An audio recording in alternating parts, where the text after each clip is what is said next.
একজন major general হয়ে বাংলাদেশ থেকে রিটায়ার করেছে, 13 জন সচিব হয়ে রিটায়ার করেছে। আমি সামান্য লেখাপড়া করেছি। আমি যদি প্রাচুর্যতে যেতাম, স্বাচ্ছন্দ্য জীবনে যেতাম, তাহলে আমি প্রাচুর্যতার মধ্যে অবগাহন করতে পারতাম, বড় পদ দখল করতে পারতাম।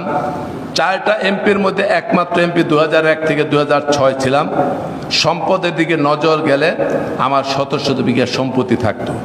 কিন্তু গাজীপুর জেলায় এই নাগরিতে অটিজমের বাচ্চাদের জন্য স্কুল করার জন্য আমি একটি জায়গা নিয়েছি। অটিজম বাচ্চাদের স্কুল করার জন্য লেখাপড়ার জায়গাও সরকারি থেকে আমি নেই নাই। আমি যেহেতু সেটি নেই নাই, কাজে সুযোগ সময় যদি আসে, আপনাদের জায়গা কারো জায়গায় কেউ দখল করবে, আমি যেহেতু অর্থের লালায়িত না, অর্থের জন্য নীতি বিসর্জন দেয়নি, কাউকে এই কাজ করতে দেওয়া হবে না।